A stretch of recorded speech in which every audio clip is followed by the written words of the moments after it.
Cleaner helps boy lost in shopping center, unaware that he was the son of a millionaire. What this millionaire did when he discovered that a stranger was helping his son will leave you shocked. Marcus Johnson never imagined that mopping floors at Westfield Shopping Center would change his entire life forever. At 34 years old, he had been working the night shift as a janitor for 3 years, invisible to most shoppers who hurried past him without a second glance. His worn uniform and calloused hands told the story of a man who knew what hard work meant, but what they didn't show was the kindness that lived in his heart. That Tuesday evening started like any other. The mall was nearly empty, with only a few stragglers finishing their shopping before closing time. Marcus was methodically cleaning the main corridor when he heard it, a sound that made him stop dead in his tracks. It was the unmistakable sound of a child crying, echoing through the vast space in a way that sent chills down his spine. He followed the sound, his mop bucket wheels squeaking against the polished marble floor. What he found in the corner near the fountain broke his heart into pieces. A little boy, no more than 7 years old, sat curled up behind a large planter, tears streaming down his face.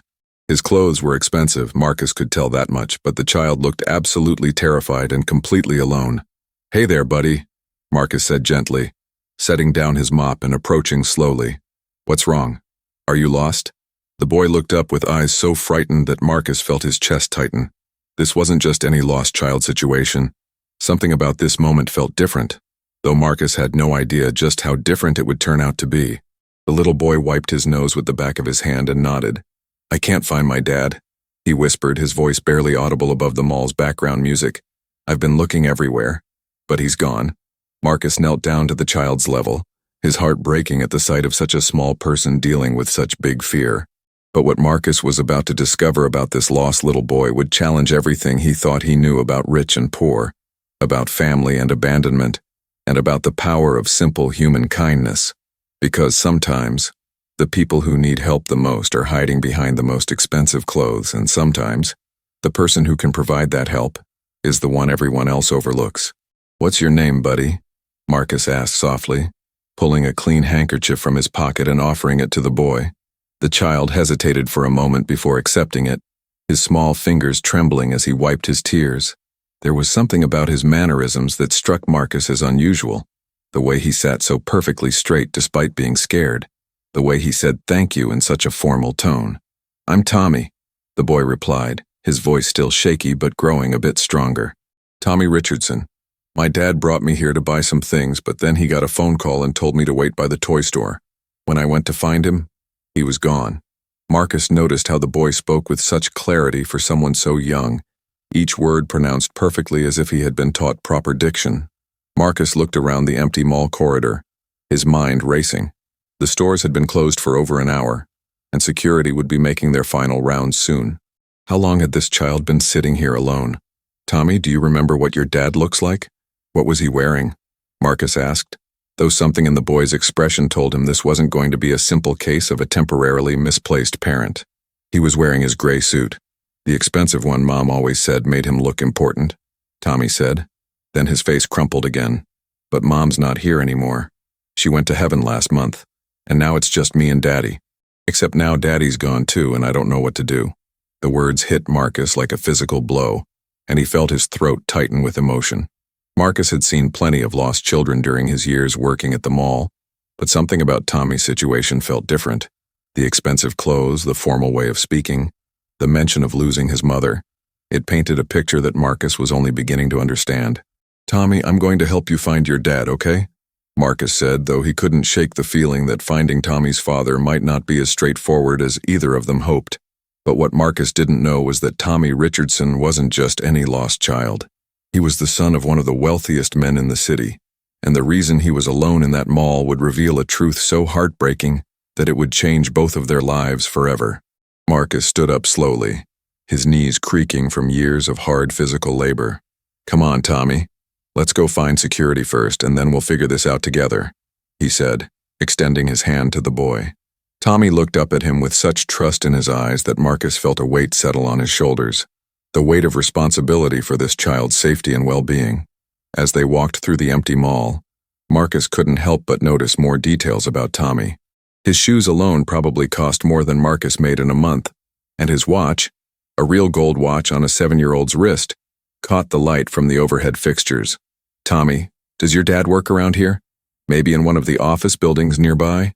Marcus asked, trying to piece together why a wealthy father would bring his son shopping so late in the evening. "Daddy works all the time now," Tommy replied, his small hand fitting perfectly in Marcus's calloused palm. "Ever since Mommy died, he stays at the office until very late. Sometimes I don't see him for days. Mrs. Henderson, our housekeeper, takes care of me most of the time." The casual way Tommy mentioned having a housekeeper confirmed Marcus's growing suspicion that this boy came from a completely different world than his own. They reached the security office, but it was empty, except for a note saying the guard was making rounds. Marcus looked at his watch. 9:45 p.m. His shift didn't end until midnight, but he couldn't just leave Tommy alone. "Tell you what, buddy, how about you stay with me while I finish my work and we'll keep trying to reach your dad?" Marcus suggested, though he was already forming a plan in his mind. Tommy nodded eagerly, seeming relieved to have anyone who cared enough to help him. "You're really nice, Mr. Marcus," he said, and something in his voice suggested that kindness wasn't something he encountered very often. Most grown-ups don't have time to talk to kids. The innocence in that statement made Marcus's heart ache, because he was beginning to realize that Tommy's expensive clothes might be hiding a poverty of affection that no amount of money could fix. What Marcus was about to learn about Tommy's home life would reveal why a wealthy child could be more lost than any homeless person Marcus had ever met, and why sometimes the richest families are the poorest when it comes to what really matters. As they walked back toward Marcus's cleaning cart, Tommy chatted nervously, clearly grateful for the company. "My daddy owns lots of buildings like this one," he said, gesturing around the mall. "He says he's working hard so I can have everything I want, but I don't want toys or clothes. I just want him to come to dinner sometimes." The matter-of-fact way Tommy expressed his loneliness hit Marcus harder than any complaint or tantrum would have. Marcus felt a familiar anger rising in his chest, not at Tommy but at the situation. He had grown up poor with parents who worked multiple jobs just to keep food on the table, but they always made time for family dinner. Here was a child who could have anything money could buy, yet he was starving for the one thing that couldn't be purchased. "That sounds really hard, Tommy," Marcus said simply, because sometimes acknowledging someone's pain is more valuable than trying to fix it. "Can I help you clean?" Tommy asked suddenly, his eyes brightening for the first time since Marcus had found him. "I've never seen how this stuff works." He pointed at the industrial mop and bucket with genuine curiosity. Marcus couldn't help but smile at the irony. A millionaire's son wanting to learn how to mop floors from a janitor who probably made less in a year than Tommy's family spent on a single vacation. Before I tell you what happened next, leave a like on this video and answer me in the comments. What would you do if you found a lost child? Marcus handed Tommy a small spray bottle filled with glass cleaner. "Okay, buddy, you can be my assistant. See those mirrors over there? Give them a light spray and then we'll wipe them down together." Tommy approached the task with the same serious concentration Marcus imagined he applied to his expensive private school homework. Watching this well-dressed child carefully cleaning mirrors as if it were the most important job in the world, Marcus felt something shift in his chest. "This is fun," Tommy exclaimed, stepping back to admire his work. "Mrs. Henderson never lets me help clean at home. She says it's not appropriate for someone in my position." The way Tommy quoted what was clearly an adult's words made Marcus realize that this child was being raised in a bubble, protected from real life in a way that was actually harming him. Every fiber of Marcus's being rebelled against the idea that any child was too good to learn basic life skills.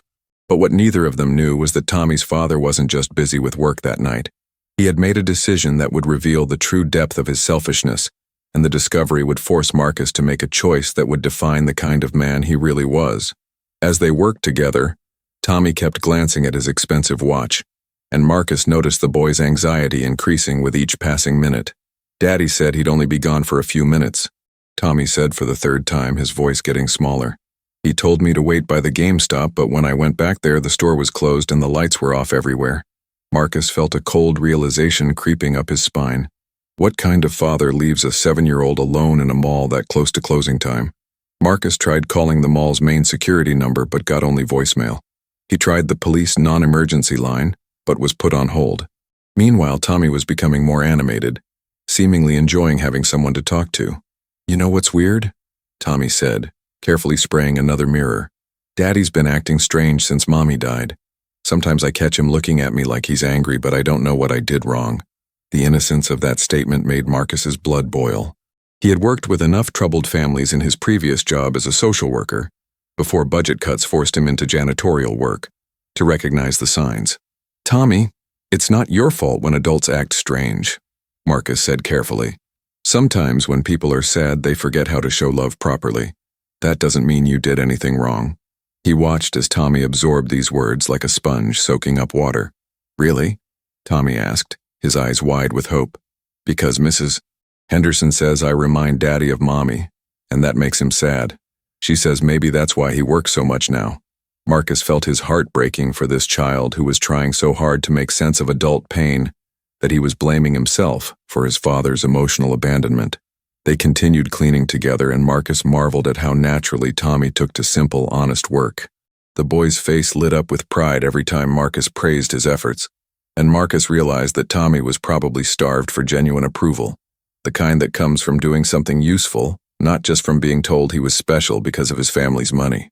"You're a really good helper, Tommy," Marcus said, and watched the boy practically glow with happiness. But as the mall's lights began automatically dimming for the night, Marcus was about to discover that Tommy's father hadn't just stepped away for a few minutes. The truth about why this child was alone would reveal a level of cruelty that Marcus couldn't have imagined, even from his years of working with difficult family situations.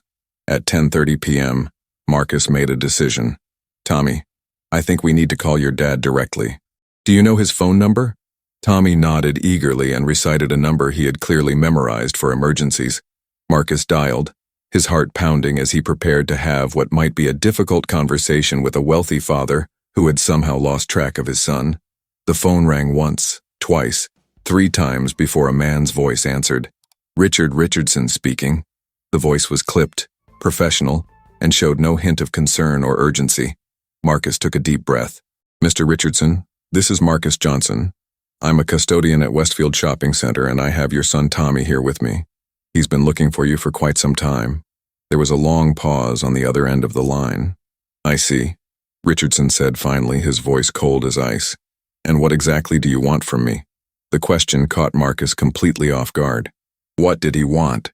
He wanted this father to show some concern for his lost child, to rush to the mall immediately, to apologize for the terror his son had experienced. But Richardson's tone suggested none of those reactions were forthcoming. "I want you to come pick up your son, sir," Marcus said, fighting to keep his voice steady. "He's been alone here for hours, and he's scared." Another long pause, and when Richardson spoke again, his words hit Marcus like a physical blow. "Actually, that won't be necessary. Tommy can find his own way home. He's old enough to learn some independence." Marcus stared at the phone in disbelief, certain he had misunderstood. "Sir, he's 7 years old," Marcus said, his voice rising despite his efforts to stay calm. "It's almost 11 p.m. and he's been crying because he can't find you. You can't seriously expect a child to get home by himself." Tommy was watching this conversation with growing alarm, clearly picking up on the tension in Marcus's voice even though he couldn't hear his father's words. But what Richard Richardson said next would reveal the full extent of his heartlessness and force Marcus to confront a choice between walking away from someone else's problem or stepping into a situation that would change his life forever. "Listen carefully," Richardson said, his voice taking on a tone of barely controlled anger. "My wife died 6 weeks ago, and frankly, dealing with Tommy has become more than I can handle. I brought him to that mall hoping he'd learn to be more self-reliant. If you're so concerned about him, you deal with him." The line went dead, leaving Marcus staring at his phone in complete shock. Marcus looked down at Tommy, who was watching him with trusting eyes, completely unaware that his father had just abandoned him to a stranger. How do you explain to a 7-year-old that his own father doesn't want to come get him? How do you tell a child who just lost his mother that his father has decided he's too much trouble to care for? Marcus felt a rage building in his chest, unlike anything he had ever experienced. "Is Daddy coming?" Tommy asked hopefully, and Marcus felt his heart shatter into a million pieces. He knelt down to Tommy's level, searching for words that wouldn't destroy this child's remaining faith in the world. "Tommy, your dad is dealing with some grown-up problems right now," Marcus said carefully.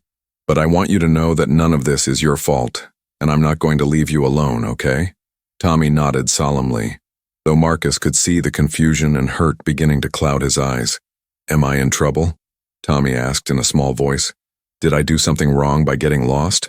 Marcus pulled the boy into a gentle hug, fighting back his own tears. "No, buddy. You didn't do anything wrong. Sometimes adults make bad choices and kids get hurt because of it, but that's not your fault." As Marcus held this abandoned child in his arms, he realized he was facing a decision that would define who he was as a human being. He could call Child Protective Services and let them handle the situation, or he could take responsibility for a child who wasn't his own, but desperately needed someone to care. The smart thing would be to let the system handle it. The right thing was something entirely different, but what Marcus didn't know was that his decision in this moment would not only save Tommy's life, it would also reveal that sometimes the person who needs rescuing the most is the one doing the rescuing, and that kindness has a way of multiplying in ways that no one can predict. Marcus made a decision that surprised even himself. "Tommy, how would you feel about spending the night at my place?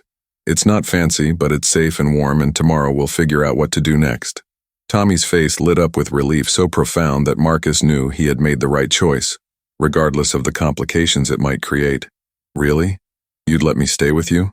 Tommy asked, as if kindness from a stranger was something miraculous. "Of course, buddy," Marcus said, ruffling Tommy's hair. "But I need to be honest with you. I don't live in a big house like you're used to. I have a small apartment and I don't have much money for fancy food or toys."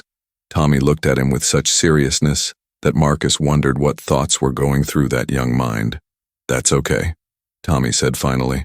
"I don't need fancy things. I just don't want to be alone anymore." The simple honesty of that statement hit Marcus harder than any sob story could have. Here was a child who had everything money could buy, but he was willing to give it all up just to not be abandoned again. Marcus gathered his cleaning supplies quickly, his mind racing with practical concerns. He'd need to call his supervisor, explain the situation, figure out food for breakfast, maybe stop at the 24-hour Walmart for some basic supplies.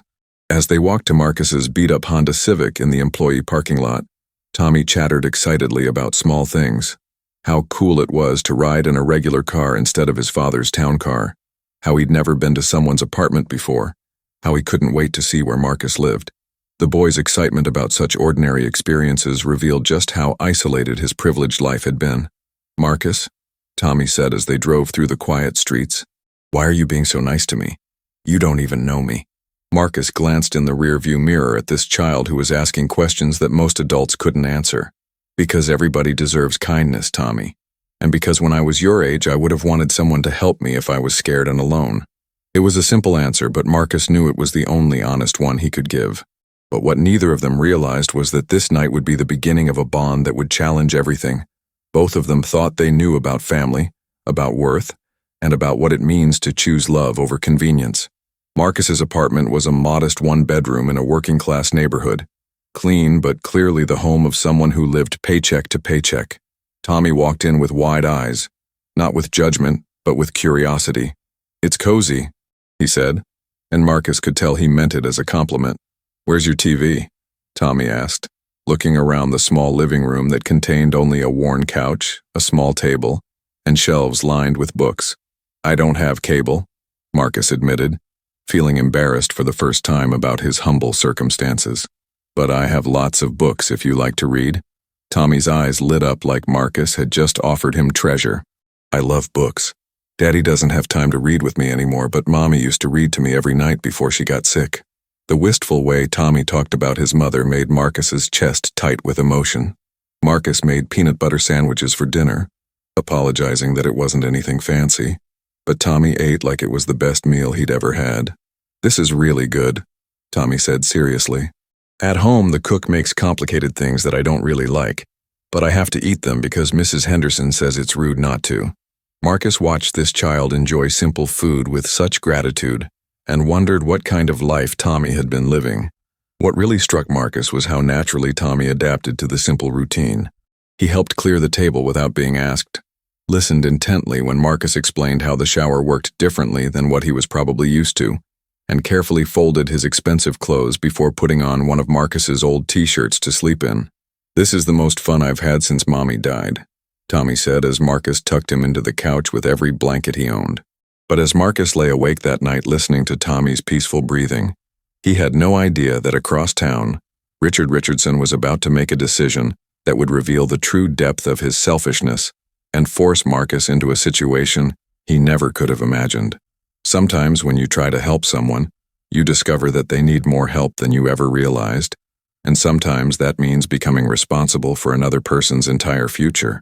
The next morning, Marcus woke up to the smell of coffee and the sound of quiet movement in his kitchen. He found Tommy standing on a chair, carefully pouring water into the coffee maker, with the concentration of a scientist conducting an important experiment. "I hope it's okay," Tommy said when he saw Marcus. "I wanted to help make breakfast, but I've never used a coffee maker before. Mrs. Henderson always does everything at home." Marcus was touched by the gesture, but also concerned about a 7-year-old handling hot appliances. "That was very thoughtful, Tommy. But let me help with the hot stuff, okay?" As they made breakfast together, scrambled eggs and toast, Marcus marveled at how eager Tommy was to learn basic skills that most kids his age took for granted. "Is this how regular families do breakfast?" Tommy asked, and the question broke Marcus's heart. "Yeah, buddy. This is how lots of families start their day," Marcus said, flipping the eggs. "Talking, helping each other, spending time together." Tommy nodded thoughtfully, filing away this information like he was studying a foreign culture. "I like it better than eating alone while Mrs. Henderson watches the news," he said matter-of-factly, and Marcus wondered how long this child had been living like a guest in his own home. After breakfast, Marcus knew he had to address the elephant in the room.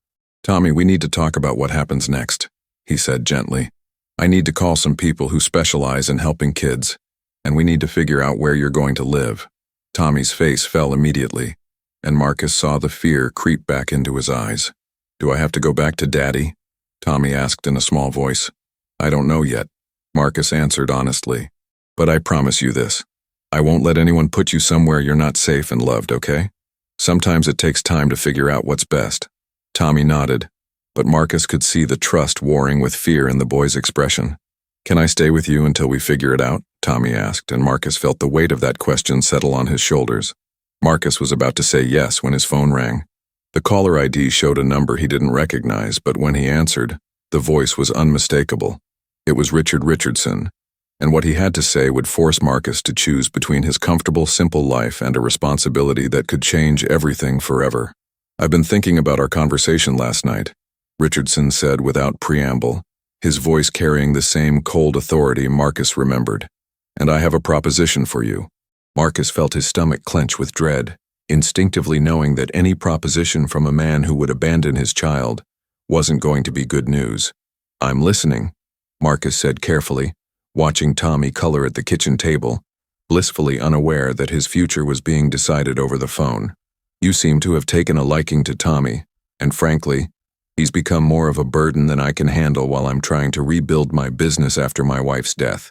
Richardson's casual use of the word burden to describe his own son made Marcus's jaw clench with anger. "What exactly are you proposing, Mr. Richardson?" Marcus asked, though he was already dreading the answer. "I'm prepared to pay you $50,000 to take permanent custody of Tommy," Richardson said as casually as if he were discussing the weather. "Full legal guardianship, all paperwork handled by my lawyers, and I'll set up a trust fund for his education. You get a nice sum of money, Tommy gets someone who actually wants to deal with him, and I get to move on with my life. Everyone wins." The silence that followed was deafening. Marcus stared at his phone in disbelief. This man was literally trying to sell his own child. "You want to pay me to adopt your son?" Marcus asked, his voice barely controlled. "Like he's some kind of unwanted furniture you're trying to get rid of?" Richardson's laugh was harsh and bitter. "Don't be so dramatic. The boy needs stability, and you clearly have some misguided savior complex. This arrangement benefits everyone involved. What about what Tommy wants?" Marcus asked, looking at the boy who was now watching him with concerned eyes, picking up on the tension in his voice. "What about the fact that he's your son, and he loves you despite everything you've put him through?"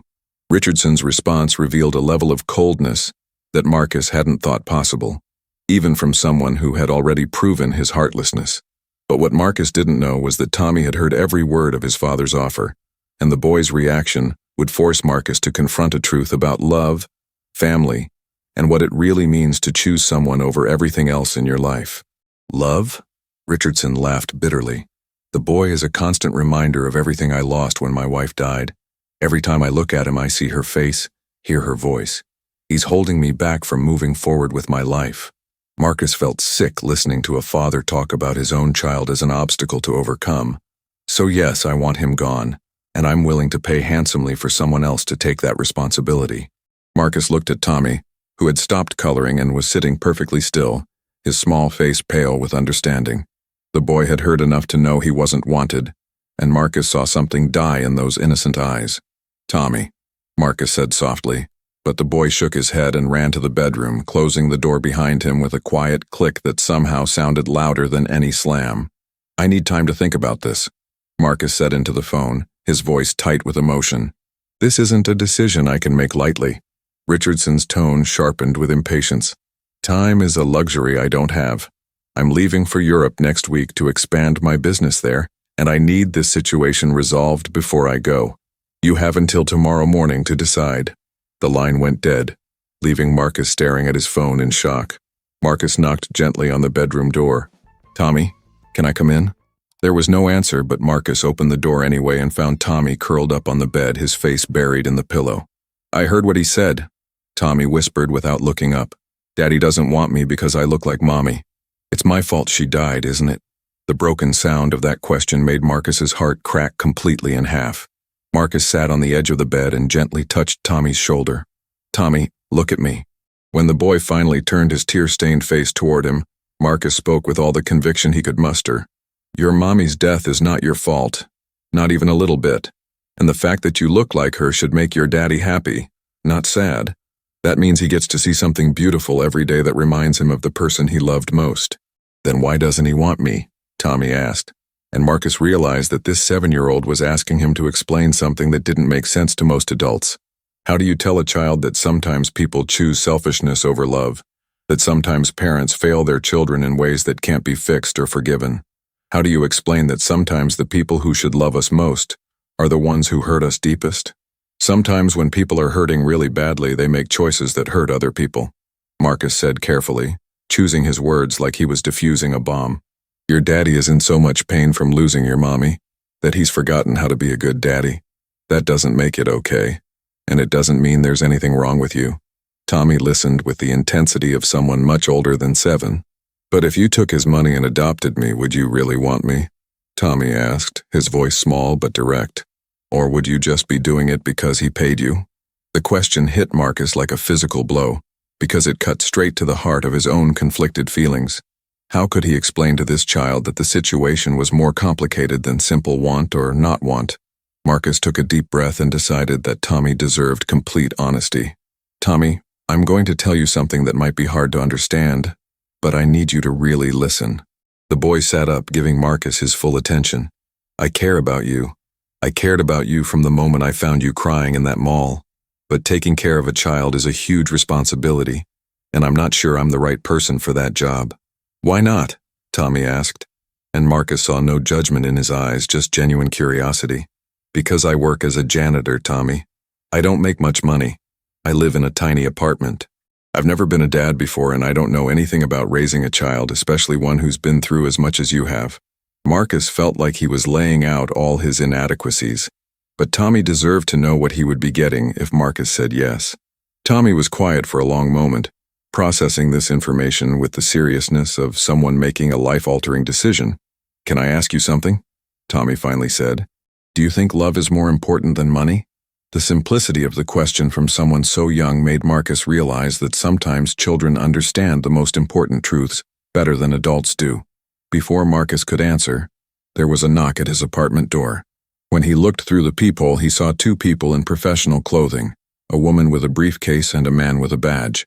Child Protective Services had found them, and Marcus realized that the choice about Tommy's future might be about to be taken out of his hands entirely.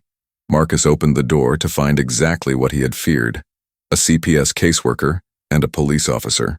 "Mr. Johnson, I'm Sarah Martinez from Child Protective Services," the woman said, showing her credentials.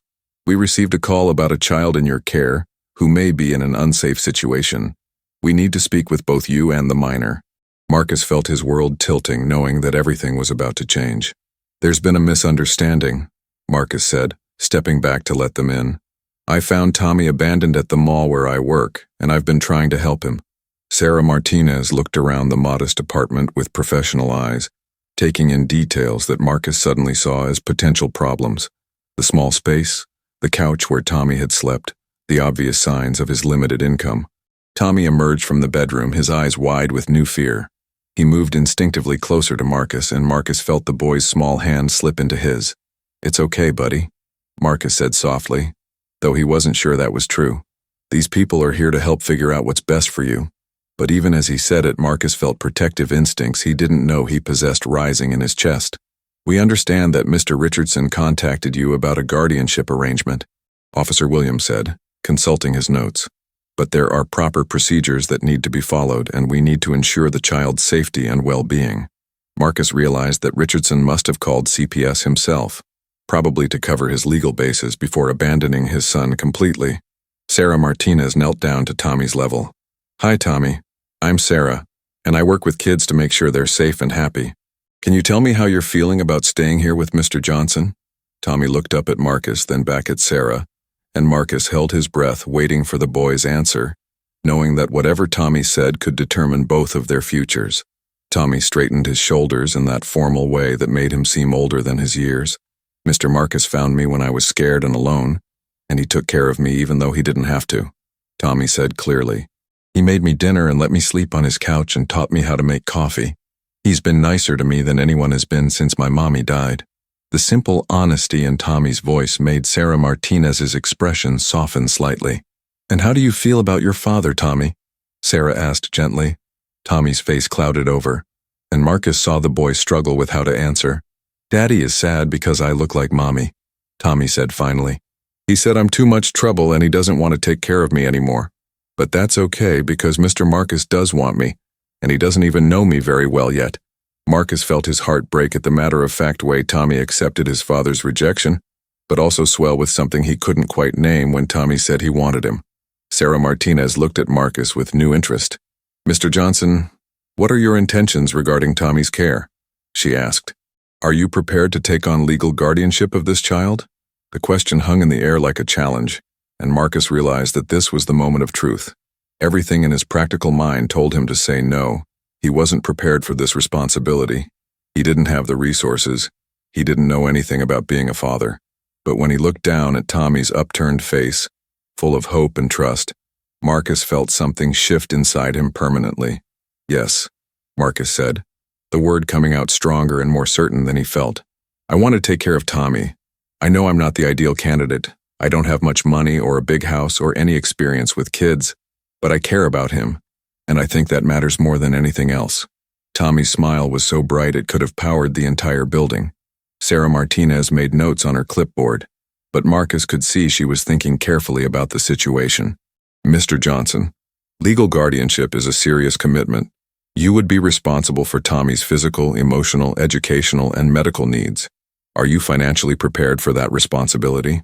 The question Marcus had been dreading, because the honest answer might disqualify him from the only thing he suddenly wanted more than anything else in the world. "I'll be honest with you," Marcus said, deciding that transparency was his only option. "I make $32,000 a year as a custodian. I live paycheck to paycheck and I don't have savings for emergencies. But I have something more important than money. I have the desire to give this child the love and stability he needs." Marcus felt Tommy squeeze his hand tighter, as if the boy was trying to transfer some of his own strength. Sarah Martinez looked between Marcus and Tommy, clearly weighing factors that Marcus couldn't see. "Normally we would look for placement with relatives first, then approved foster families with established track records," she said carefully. "However, given the unusual circumstances, the father's clear abandonment, and Tommy's obvious attachment to you, we might be able to work something out." "What would that look like?" Marcus asked, hardly daring to hope. "We would need to do a full background check, home inspection, and require you to complete parenting classes," Sarah said. "Additionally, since Mr. Richardson mentioned financial assistance, that could help address the economic concerns. But Marcus, you need to understand, this isn't just about wanting to help. This is about completely changing your life for the next 11 years minimum." Marcus looked down at Tommy, who was watching this conversation with the intensity of someone whose entire future hung in the balance. "Tommy, Do you understand what we're talking about? Marcus asked. If this works out, it means I would legally become your guardian. You would live with me and I would take care of you until you're grown up. That's a really long time, and it means big changes for both of us. Tommy nodded solemnly. I understand, he said, and I want that more than anything. You're the first person since Mommy died who made me feel like I matter. The simple statement hit everyone in the room like a physical force, and Marcus saw Sarah Martinez blink back tears. Mr. Marcus, you saved me when nobody else cared. Now I want to stay with you forever. But what none of them knew was that Richard Richardson was at that very moment meeting with his lawyer, not to facilitate the guardianship transfer, but to contest it entirely. His plan was more calculated and cruel than anyone could have imagined. He intended to use the CPS investigation to paint Marcus as an unfit guardian, then place Tommy in foster care where the boy would be out of sight and out of mind permanently. 3 hours later, Marcus's phone rang again. This time it was Richardson's lawyer, a cold-voiced woman who spoke with the precision of someone accustomed to winning at any cost. Mr. Johnson, I'm calling to inform you that my client has decided to contest any guardianship arrangement, she said without preamble. He's filed paperwork questioning your suitability as a guardian and requesting that Tommy be placed in state custody instead. Marcus felt the blood drain from his face. But he's the one who offered to pay me to take Tommy, Marcus said, his voice rising with disbelief. He's the one who abandoned his son at a shopping mall. The lawyer's laugh was sharp and humorless. That's your word against his, Mr. Johnson. And frankly, a wealthy businessman's word carries more weight than a janitor's in family court. Tommy was playing quietly in the corner, but Marcus could see the boy's body tense as he picked up on the stress in Marcus's voice. What does this mean? Marcus asked, though he was afraid he already knew the answer. It means that unless you can prove you're a more suitable guardian than the state, Tommy will be removed from your care and placed in foster care while the courts sort this out. That process could take months. Marcus hung up the phone and sat down heavily, his mind reeling. Richardson wasn't content to just abandon Tommy. He wanted to make sure no one else could give the boy the love he was unwilling to provide. It was a level of spite that Marcus couldn't comprehend, using the legal system as a weapon against his own child's happiness. Sarah Martinez arrived an hour later with paperwork and a grim expression. I've been informed of Mr. Richardson's legal challenge, she said. I have to be honest with you, Marcus, this complicates things significantly. The court will want to see proof that you can provide better care than our approved foster families. Marcus felt his hopes crumbling, but when he looked at Tommy's trusting face, something fierce and protective rose up in him. Then that's what I'll do, Marcus said with more conviction than he felt. I'll prove that love matters more than money, and that sometimes the best families are the ones we choose, not the ones we're born into. But proving that would require Marcus to fight a battle he had never imagined, against opponents with resources he couldn't match, for stakes that couldn't be higher. The next morning brought an unexpected visitor, Mrs. Henderson, the Richardson family's housekeeper. She was a woman in her 60s with kind eyes and a stern mouth, and she looked around Marcus's modest apartment with curiosity rather than judgment. I've come to see how young Master Tommy is doing, she said, and Marcus noticed that her formal address of the boy was tinged with genuine affection. Mrs. Henderson, Tommy exclaimed, running to hug the woman who had clearly been more of a mother figure to him than Marcus had realized. I missed you. Mrs. Henderson's stern expression softened completely as she hugged the boy back. I missed you too, dear one. I've been so worried since your father told me you wouldn't be coming home. Marcus saw pain flash across her weathered face. Mr. Johnson, may I speak with you privately? Mrs. Henderson asked. Tommy went to his coloring books while she and Marcus stepped onto the small balcony. I need you to know that what Mr. Richardson is doing isn't right, she said quietly. That boy has been through enough pain and his father is being cruel beyond measure. Marcus was surprised by her bluntness. I've worked for the Richardson family for 15 years, Mrs. Henderson continued. I watched Tommy's mother die slowly from cancer, and I've watched his father retreat into selfishness and bitterness. But I also know something that might help your case. She reached into her purse and pulled out a manila envelope. These are letters that Mrs. Richardson wrote to Tommy before she died, along with some other documents that show what kind of father Mr. Richardson has really been. Marcus opened the envelope with trembling hands. Inside were heartbreaking letters from a dying mother to her son, but also medical records showing that Richardson had rarely visited his wife during her final hospitalization, and school reports indicating that Tommy had been showing signs of emotional neglect even before his mother's death. "Why are you giving me this?" Marcus asked. "Because that boy deserves someone who will fight for him," Mrs. Henderson said firmly.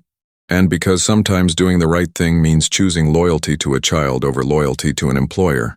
She paused, looking through the sliding door at Tommy, who was carefully coloring within the lines of his coloring book. "He's happier here in 3 days than he was at home in 3 months. That tells me everything I need to know about where he belongs." The court hearing was scheduled for the following Friday, giving Marcus less than a week to prepare for the fight of his life. He used every contact from his previous career as a social worker, calling in favors and asking for advice from lawyers who specialized in family law. Most were honest about his chances.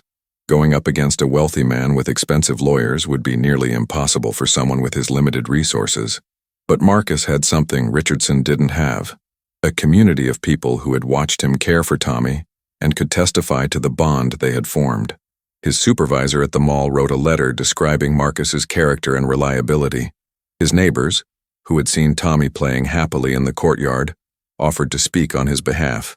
Even the security guard from the mall came forward to describe the night he found them together. Tommy seemed to understand the gravity of the situation without needing detailed explanations. "Are they going to take me away from you?" he asked one evening as Marcus helped him with his homework. Something Marcus had learned Tommy had been doing entirely alone since his mother's death. "They might try," Marcus said honestly, "but I'm going to fight as hard as I can to keep you with me. I don't want to live with strangers in foster care," Tommy said quietly. "I want to stay with you. You make me feel safe." The simple statement reinforced Marcus's determination. This wasn't just about winning a legal battle anymore. It was about protecting a child who had already lost too much, who had found stability and love in the most unexpected place.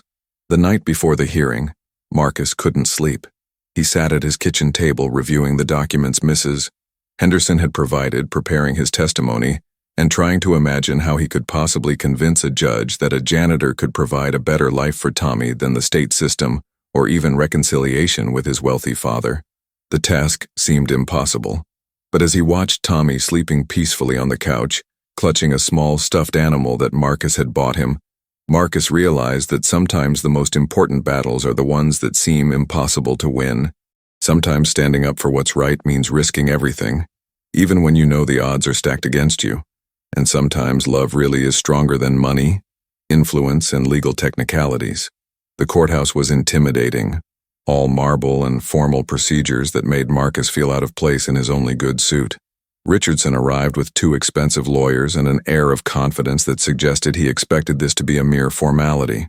He barely glanced at Tommy, who sat close to Marcus with Mrs. Henderson on his other side, holding his hand for support.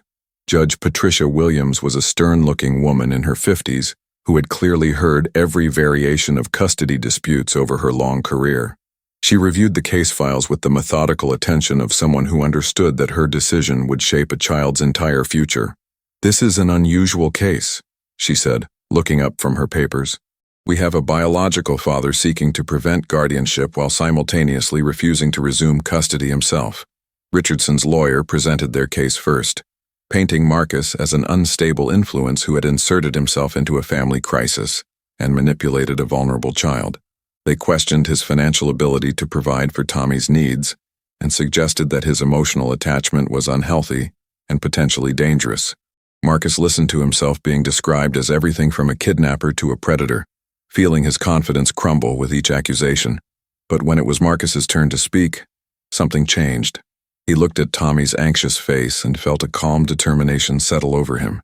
"Your Honor, I'm not a wealthy man and I'm not an experienced parent," Marcus began. "But I know what it feels like to be abandoned and scared, and I know what it means when someone chooses to care for you even when they don't have to." His voice grew stronger as he continued. 3 days ago, I found Tommy crying alone in an empty shopping mall. His father had left him there and refused to come pick him up when I called. In the time since then, I've watched this boy blossom from a scared, lonely child into someone who laughs and helps with chores and asks questions about everything around him. He's not a burden or a reminder of loss. He's the amazing kid who deserves to be loved for who he is. Judge Williams listened intently as witness after witness testified to Marcus's character, and to the obvious bond between him and Tommy. Mrs. Henderson's testimony about Richardson's neglect was particularly damning, and the letters from Tommy's mother were read aloud, revealing her fears about her husband's ability to care for their son alone.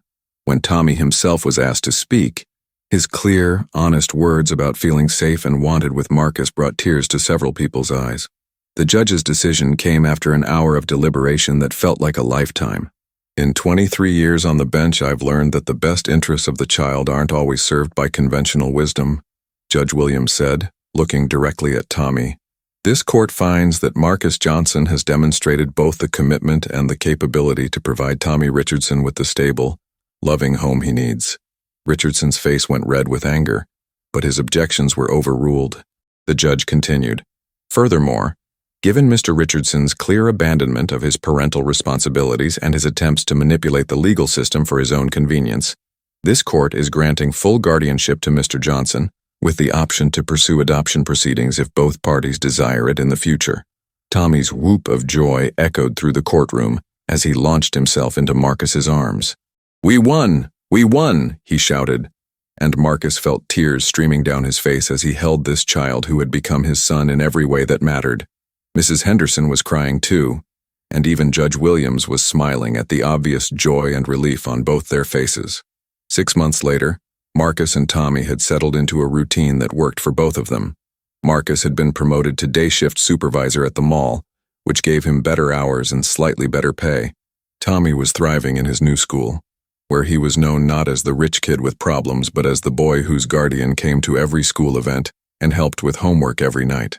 They still lived in the same small apartment, but it no longer felt cramped. It felt cozy. Tommy had transformed the space with his artwork and his laughter, and Marcus had discovered that having someone to care for had given his life a purpose he had never known he was missing.